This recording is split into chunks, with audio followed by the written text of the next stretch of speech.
नमस्कार शेतकरी मित्रांनो, मी राहुल तांबे चिंचपूरमधून परत एकदा तुमचं नवीन व्हिडिओमध्ये स्वागत आहे. आज आपला व्हिडिओ आणि आपला विषय आहे का आपला चौथा जो मोल्ट होता तो आपण पास करत आहे. पास करताना खात्री केली पाहिजे का आपला पूर्ण ज्या अळ्या आहे त्या मोल्टवरून पास झाल्या की नाही.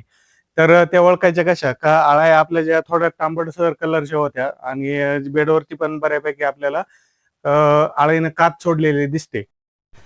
चौथा मोल्ड पास झाल्यानंतर या पद्धतीने अळ्या आपल्या अंगावरची कात टाकत असतात आणि पूर्णपणे आपल्या अळ्या ज्या होत्या त्यांचा कलर असा तांबडसर झालेला आहे. मोल्ड जेव्हा आपला पास होतो त्यावेळेस या पद्धतीने अळ्यांचा कलर बदलत असतो. त्यानंतर आपण यावरती विटकरी विजेता या पद्धतीने मारली आहे. विटकरी विजेता मारल्यानंतर आपल्याला यावरती फिडिंग करायची असते. तर या पद्धतीने अळ्यांची आपली कंडिशन आहे. तर यावरती आपण विटकरी विजेता मारून आपण ही सगळी फेडिंग करून घेणार आहे.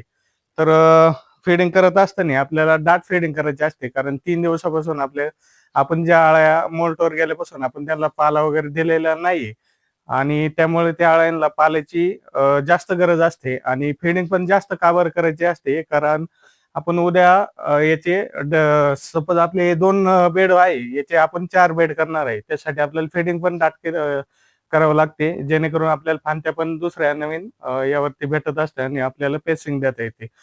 तर 2 बेडचे आपण आता उद्या 4 बेड करणार आहे. त्याने आपल्याला पेसिंग पण देता येईल, कारण अळ्यांची दाटी पण खूप झालेली आहे आणि पेसिंग दिल्यानंतर पुरेपूर अळ्यांना पाला भेटल्यामुळे त्यांची साईज पण चांगली ग्रोथ होत असते. या पद्धतीनं पाल्याची क्वालिटी आहे.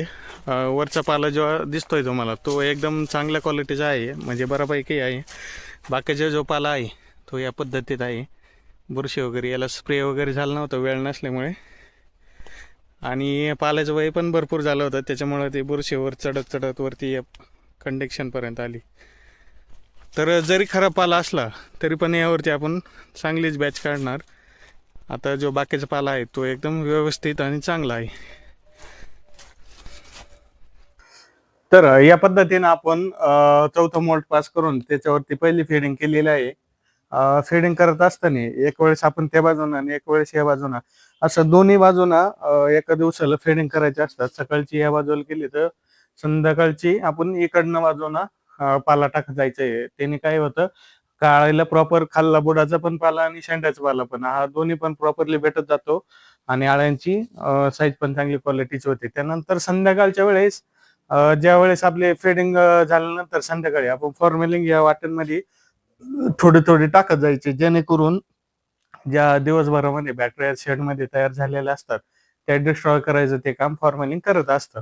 आणि सकाळी शेडवरती आल्यानंतर ही शेड नेट वगैरे आपण वरती करून द्यायचं, जेणेकरून हवा आपली पूर्णपणे व्हेंटिलेशन होत राहील. तर या पद्धतीने नियोजन करत 100% आपली बॅच ही सक्सेसच होईल. आता ही आपली चॉकी 23 तारखेला 23 जानेवारीला आपल्या शेडवरती आली होती. त्याचीच 200ची अंडी पुंजाची बॅच आली होती. तीच बॅच आपली सुरू आहे आणि त्याचा आपला चौथा मोल्ट हा आपण पास केलेला आहे. तर इथून पुढले जे व्हिडिओ राहतील ते चौथा मोल्ट पास झाल्यानंतर आपण काय काय केलं पाहिजे, कसं कसं फेडिंग केली पाहिजे, हे व्हिडिओ संपूर्ण तुम्ही आता इथून पुढले जे सिरीज राहील ती प्रॉपरली बघून घ्या, जेणेकरून तुम्हाला चालू बॅच मध्ये काही प्रॉब्लेम येणार नाही. तर चला, धन्यवाद. आजचा व्हिडिओ तुम्हाला आवडला असेल तर चॅनलला सबस्क्राईब करा आणि इतर पण शेतकऱ्यांपर्यंत हा व्हिडिओ शेअर करत जा, जेणेकरून शेतकऱ्याला प्रॉपरली माहिती भेटेल. तर चला, धन्यवाद.